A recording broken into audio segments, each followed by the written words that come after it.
पैसा कमाना आसान नहीं, लेकिन उससे भी मुश्किल क्या है? उसे समझदारी से संभालना। हम सब जानते हैं कि अमीर बनने के लिए मेहनत करनी पड़ती है, लेकिन क्या आपने कभी सोचा है कि पैसे को सही तरीके से सोचने और खर्च करने की मनोविज्ञान, साइकोलॉजी क्या होती है? आज हम बात करेंगे मॉर्गन हाउसल की बेहतरीन किताब द साइकोलॉजी ऑफ मनी के बारे में, जो सिखाती है कि कैसे हमें पैसे के बारे में सोचने और व्यवहार करने की आदतों को बदलना चाहिए। ये वीडियो देखने के बाद आप पैसे के बारे में वो बातें समझेंगे जो स्कूलों में नहीं सिखाई जाती। तो चलिए शुरू करते हैं। नंबर 1, पैसा और मनोविज्ञान। क्या पैसा कमाने के लिए सिर्फ बुद्धिमत्ता, आईक्यू जरूरी है? नहीं। अमीर बनने के लिए दिमाग से ज्यादा हमारी आदतें और सोच मायने रखती है। हमें लगता है कि पैसे को सही तरीके से संभालने के लिए हमें फाइनेंस, स्टॉक्स और इकोनॉमी की गहरी समझ होनी चाहिए, लेकिन असल में पैसा इमोशंस और व्यवहार से जुड़ा होता है। मान लीजिए, एक लॉटरी जीतने वाला व्यक्ति कुछ ही सालों में फिर गरीब क्यों हो जाता है, जबकि एक मध्यम वर्गीय व्यक्ति जो अपने पैसे को समझदारी से बचाता और इन्वेस्ट करता है, धीरे धीरे अमीर बन सकता है। यही पैसे की साइकोलॉजी है। सबसे बड़ा सबक: पैसा कमाने से ज्यादा जरूरी है उसे सही तरीके से संभालना और सोच समझकर खर्च करना। नंबर 2, किस्मत बनाम मेहनत। सफलता सिर्फ मेहनत का नतीजा नहीं, किस्मत का भी बड़ा रोल होता है। कई लोग सफल इसलिए नहीं होते क्योंकि वो मेहनती हैं, बल्कि इसलिए क्योंकि उन्होंने सही समय पर सही फैसला लिया। केस स्टडी: बिल गेट्स का स्कूल उन गिने चुने स्कूलों में से एक था जहां शुरुआती कंप्यूटर मौजूद थे। अगर वो किसी और स्कूल में होते तो शायद माइक्रोसॉफ्ट न बना पाते।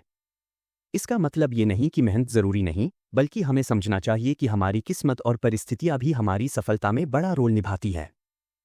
सबसे बड़ा सबक: अपनी मेहनत के साथ साथ अपने मौके को भी पहचानें और सही समय पर सही निर्णय लें। नंबर 3, धैर्य और लंबी अवधि की सोच। अमीर बनने का राज: जल्दी अमीर बनने की कोशिश मत करो। लोग अमीर बनने के लिए शॉर्टकट ढूंढते हैं, लेकिन असल में धीरे और स्थिर रहने वाले लोग ही जीतते हैं। एक केस स्टडी हमें बताती है कि वॉरेन बफेट आज दुनिया के सबसे अमीर लोगों में से एक हैं, लेकिन उन्होंने अपनी ज्यादातर संपत्ति 65 साल की उम्र के बाद बनाई। उनके सफल होने का राज ये था कि उन्होंने धैर्य रखा और कंपाउंडिंग का फायदा उठाया। सबसे बड़ा सबक: लंबे समय तक धैर्य रखने वाले लोग ही असल में अमीर बनते हैं। नंबर 4, पैसा बचाने की कला।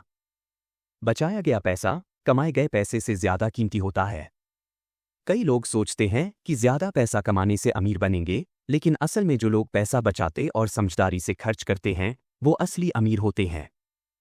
एक केस स्टडी हमें बताती है कि रोनाल्ड रीड एक मामूली गैस स्टेशन कर्मचारी थे, लेकिन उन्होंने पैसे बचाकर और निवेश करके $8 मिलियन की संपत्ति बनाई। सबसे बड़ा सबक: अपनी सैलरी से ज्यादा बचत पर ध्यान दें। नंबर 5, संतोष और लालच पर नियंत्रण। पैसा उतना ही जरूरी है जितना जीने के लिए ऑक्सीजन, लेकिन लालच आपको बर्बाद कर सकता है। कई लोग जब अमीर बनने लगते हैं तो और ज्यादा की चाह में गलत फैसले लेने लगते हैं। एक केस स्टडी हमें बताती है कि 2008 की आर्थिक मंदी में कई अमीर लोग सिर्फ इसलिए दिवालिया हो गए क्योंकि उन्होंने ज्यादा मुनाफा कमाने की लालच में गलत इन्वेस्टमेंट कर दिया। सबसे बड़ा सबक: जितना है उसमें खुश रहना सीखें और बेवजह ज्यादा के पीछे मत भागें। नंबर 6, पैसा और खुशी का रिश्ता। पैसा खुशी खरीद सकता है, लेकिन सही तरीके से खर्च करने पर।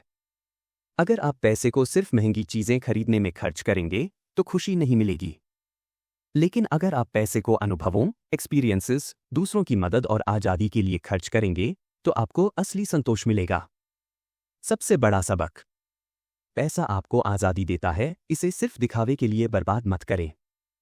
तो इस वीडियो में हमने सीखा, पैसा सिर्फ तर्क से नहीं, बल्कि हमारी सोच और आदतों से जुड़ा होता है।